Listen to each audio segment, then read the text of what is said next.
सोमवार को संसद में पेश हुए आम बजट का सीएम योगी आदित्यनाथ ने स्वागत किया और इसे किसानों की उम्मीद पूरा करने वाला बजट बताया। सीएम योगी ने कहा है कि अब देश डिजिटलाइजेशन की ओर बढ़ रहा है।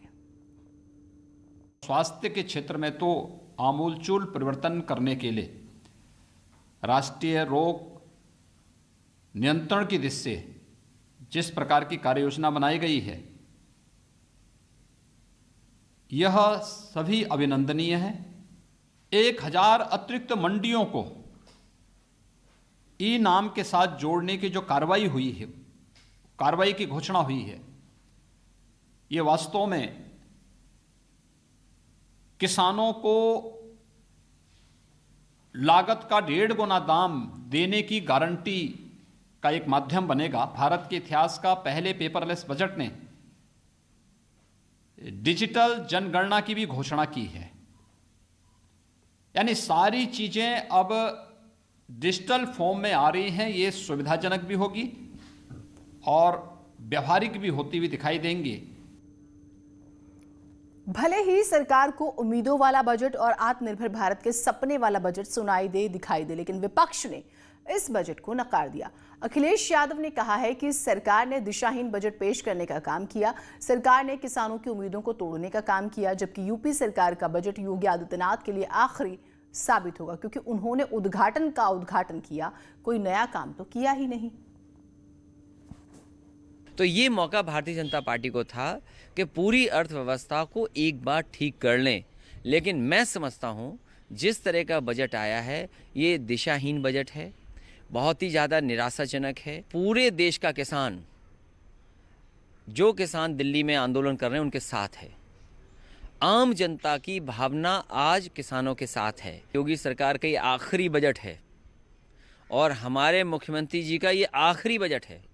और आखिरी मैं इसलिए कह रहा हूँ कि जो 4 साल का कार्यकाल देखा है जनता ने, वो जनता मान गई है कि भारतीय जनता पार्टी विकास के रास्ते पे नहीं जाती है, ये विनाश का रास्ता अपनाते हैं। इनका विकास केवल इतना है कि डीजल पेट्रोल महंगा हो जाए।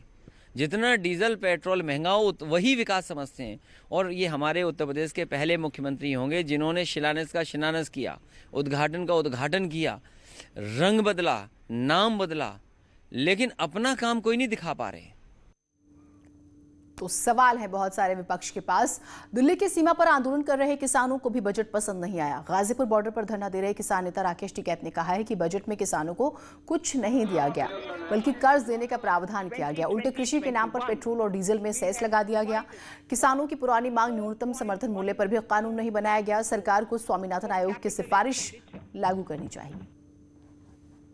और कर्जा देने की ज्यादा बात करी।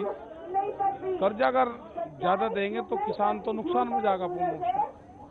फसलों के दाम की बात होनी चाहिए, बिजली फ्री की बात होनी चाहिए, उस पर कितना वो आया, ये जो सारी चीजें हैं तो उसमें है नहीं कुछ भी। उधर झांसी में स्ट्रॉबेरी की खेती कर चर्चा में आई गुरलीन चावला ने सोमवार को लखनऊ में सीएम योगी से मुलाकात की। पीएम मोदी ने रविवार को मन की बात में गुरलीन चावला की तारीफ की थी। गुरलीन चावला ने स्ट्रॉबेरी की खेती कर एक मिसाल कायम की, किसानों को प्रेरित करने का काम किया। उधर प्रधानमंत्री मोदी ने अपने मन की बात कार्यक्रम में गुरलीन चावला का जिक्र किया था और झांसी में स्ट्रॉबेरी की खेती को लेकर तारीफ की थी। उन्होंने अपने कार्यक्रम में बताया कि कैसे एक लड़की ने आसपास के किसानों को स्ट्रॉबेरी की खेती को लेकर जागरूक किया और खुद कमाल करके दिखाया। अब बहुत से किसानों की बात करें तो गुरलीन चावला जो है उनके लिए एक मिसाल बनकर उभरी है।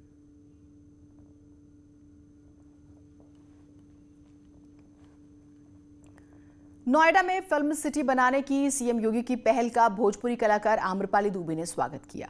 जौनपुर में भोजपुरी फिल्म की शूटिंग करने पहुंची आम्रपाली दुबे ने कहा है कि नोएडा में फिल्म सिटी होने से प्रदेश के लोगों को अपने घरों के पास ही काम मिलेगा और लोगों को काम के लिए बाहर नहीं जाना होगा। आम्रपाली दुबे ने इस पहल के लिए सीएम योगी की तारीफ भी की।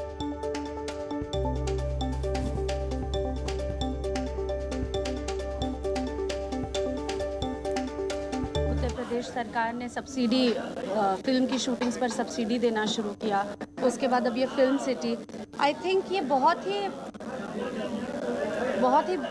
बड़ा प्लेटफॉर्म देगी उत्तर प्रदेश के लोगों को और लोगों को अपने घरों से दूर जाके काम करने की ज़रूरत नहीं पड़ेगी। वो अपने घर में रह के काम कर सकते हैं, अपने घर वालों के आसपास रहकर काम कर सकते हैं। और उसके साथ साथ जब फिल्म सिटी बनती है और एक इंडस्ट्री सेटअप होती है तो बहुत सारे बच्चों को नई नई अपॉर्चुनिटीज़ मिलती है। तो मैं सच में तहे दिल से शुक्रिया करती हूँ हमारी सरकार को।